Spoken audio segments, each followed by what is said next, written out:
దొంగ రిజిస్ట్రేషన్స్ విశాఖపట్నంలోవి, రాజమండ్రిలోవి, ఇబ్రహీంపట్నంలో ఉన్నటువంటి చోట అనేక చోట్ల ఇవన్నీ చేశారు. దీని వెనకాల ఎవరో చీమకుర్తి శ్రీకాంత్ ఉన్నాడు. ఆ చీమకుర్తి శ్రీకాంత్ జగన్మోహన్ రెడ్డి గారికి, జగన్మోహన్ రెడ్డి గారి సతీమణి అయినటువంటి భారతమ్మ గారికి బినామీ. వేల లక్షల కోట్ల రూపాయలు గోల్మాలైపోయింది అని ఒక కథనాన్ని మళ్ళా తెర మీదకు వండి వార్చేటటువంటి ప్రయత్నం చేస్తున్నారు. ఎవరు ఈ శ్రీకాంత్ కాదు సింగ్, ఈ సబ్ రిజిస్ట్రార్? ఆయన ఏంటి, ఈ నెల 3వ తారీఖున ఆయన్ని పోలీసులు అరెస్ట్ చేశారు. ఒక విషయం ఇక్కడ మీకు చెప్పాలా, వైఎస్ఆర్ కాంగ్రెస్ పార్టీ అధికారంలో ఉన్నప్పుడే 2023 నవంబర్ 17న ఈ ధర్మసింగ్ అనే సబ్ రిజిస్ట్రార్ నివాసంలో ఏసీబీ దాడులు జరిపింది. ఇతను ఆదాయానికి మించినటువంటి ఆస్తులు ఉన్నాయని, అవినీతి విచ్చలవిడిగా చేస్తున్నాడనేటువంటి ఆరోపణలు రావడంతో 2023 నవంబర్ 17వ తారీఖున, అంటే వైఎస్ఆర్ కాంగ్రెస్ పార్టీ అధికారంలో ఉన్నప్పుడు ఈయన మీద ఏసీబీ దాడులు చేసింది, ఇంటి మీద సోదాలు చేసింది, ఆయనకున్నటువంటి పలు ప్రాంతంలో ఉన్నటువంటి ఆస్తుల మీద దాడులు చేసింది. ఇంట్లో ఉన్నటువంటి ఈ సింగు గారు గోడ దిగి పారిపోయాడు. ఆ రోజున మొన్న దొరికాడు 3 రోజుల క్రితం. అప్పుడు దాకా దొరకల, పరారీలో ఉన్నాడు. ఎవరు ఈ సబ్ రిజిస్ట్రార్ సింగ్ అంటే, ఆయన పేరు పెద్ద సింగ్, దాని పేరేంటి, ఆయన బాలనాగ ధర్మసింగ్. ఈయనేంటి ఆయన కథ అంటే, 2014 నుంచి 2019 వరకు విజయవాడ ప్రాంతంలోనే సబ్ రిజిస్ట్రార్గా ఉన్నారు. చాలా అవినీతి ఆరోపణలు ఆయన మీద వచ్చాయి. వైఎస్ఆర్ కాంగ్రెస్ పార్టీ ఆయన మీద యాక్షన్ తీసుకోవడానికి ప్రయత్నం చేస్తే పారిపోయి మొన్న దొరికాడు 3వ తారీఖున. దొరికిన తర్వాత ఆయన కోర్టులో ప్రొడ్యూస్ చేశారు. ఆయన కోర్టులో ప్రొడ్యూస్ చేసిన తర్వాత ఆయన రిమాండ్కి పంపారు. రిమాండ్ నుంచి ఒక అద్భుతమైన లెటర్ రాశాడండి. ఎవరికి? చంద్రబాబు నాయుడు గారికి, వాళ్ళ అబ్బాయి లోకేష్ గారికి ఒక లెటర్ రాశాడు. ఏమని? ఇవన్నీ కూడా శ్రీకాంత్ చెప్తే నేను చేశాను, శ్రీకాంత్ దీనిలో బాధ్యుడు. ఎవరు ఈ శ్రీకాంత్ అంటే, మళ్ళా ఎల్లో మీడియా రాస్తూ ఉంది, శ్రీకాంత్ అనే వ్యక్తి జగన్మోహన్ రెడ్డి గారి సతీమణికి సన్నిహితుడు. అంటే చుట్టి మళ్ళా జగన్మోహన్ రెడ్డి గారి సతీమణికి చుట్టేటటువంటి ప్రయత్నం చేస్తున్నారు.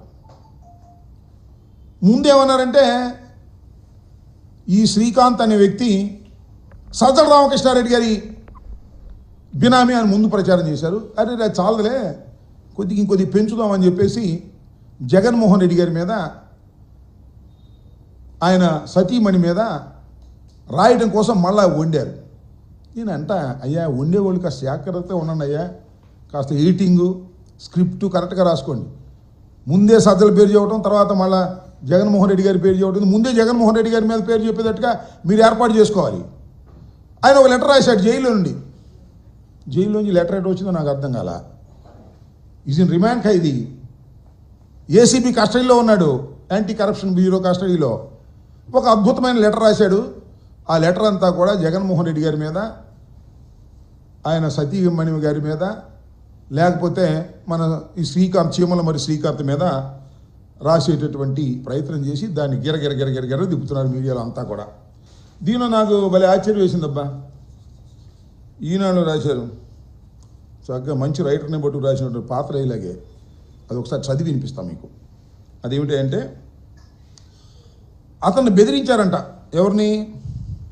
ఈ సబ్ రిజిస్ట్రార్ సింగ్ గారిని బెదిరించారంట వైసీపీకి సంబంధించినటువంటి నాయకులు. ఈ శ్రీకాంత్ గారు కానీ మరొకరు కానీ ఏమని బెదిరించారో తెలుసా?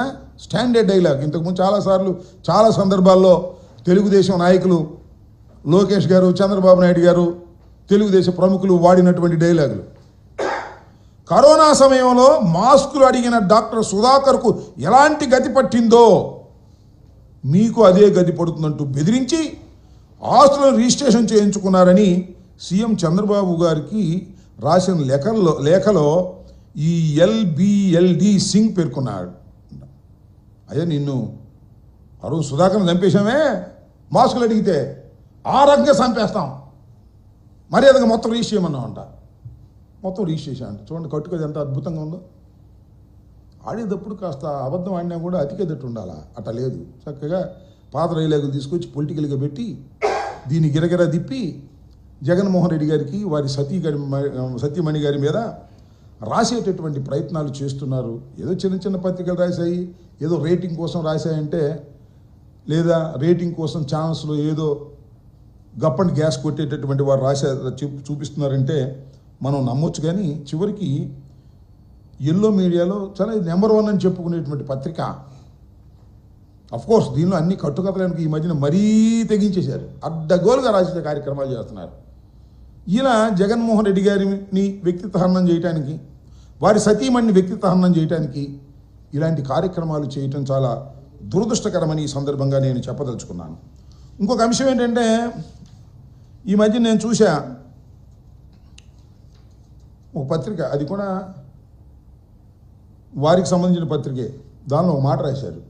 నేనే అనుకుంటా దాన్ని ఏమంటారో, ఉలుకు పలుకునా, తొలి పలుకనా, మలి పలుక, ఏదో పలుకు, ఆ పలుకులు పెద్ద వ్యాసం రాశారు. దానిలో సారాంశం ఏంటో తెలుసా? ఒక కోణంలో, అయ్యా చంద్రబాబు నువ్వు ముసోడు అయిపోతున్నావు, మళ్ళీ నెక్స్ట్కి పనికొస్తావో పనికిరావో, మీ అబ్బాయి ఏమో బుస్సు, నీ నీళ్ళలో అతను పెరగలేకపోతున్నాడు, అతనికి శక్తి లేదు, ఇంకా ఉంటే పవన్ కళ్యాణ్ ఉన్నాడు, అతను శక్తిమంతుడు అవుతున్నాడు రోజు రోజుకి, ఆయనకేమో బీజేపీ అధికారం ఇచ్చేటట్టుగా ఉంది, మీ అబ్బాయి పెరగాలంటే పెరగలేడు బుస్సు, అతని దగ్గర ఏమి సరుకు లేదు, పనికిరాడు, నీ నేను అసలు పెరగలేకపోతున్నాడు, నువ్వు చేయాల్సింది ఒకటే, జగన్మోహన్ రెడ్డిని ఇరికించి పారేసేయి, లోపల దోసేయి, తప్పుడు కేసులు పెట్టేయి అని రాశారో రాయించుకున్నాడో నాకు తెలియదు. ఆ పద్ధతిగా ఉంది ఇది. ఏదో ఒక విధంగా జగన్మోహన్ రెడ్డి గారి మీద అవాకులు చవాకులు రాంచి జగన్మోహన్ రెడ్డి గారిని వ్యక్తిత్వ హననం చేయాలనేటువంటి ప్రయత్నం చంద్రబాబు అధికారంలోకి వచ్చిన దగ్గర నుంచి జరుగుతూ ఉంది. 11 సీట్లుగేమయ్యి, ఎందుకు అంత కంగారు మా మీద అంటే, ఇదే నేను రాశారే ఆ పలుక బుల్క, ఆ రకంగా భయపడిపోతున్నారు. ఎక్కడ జగన్మోహన్ రెడ్డి గారి ఉగ్ర రూపం పెరిగిపోతుందో, 40% నుంచి 45, 46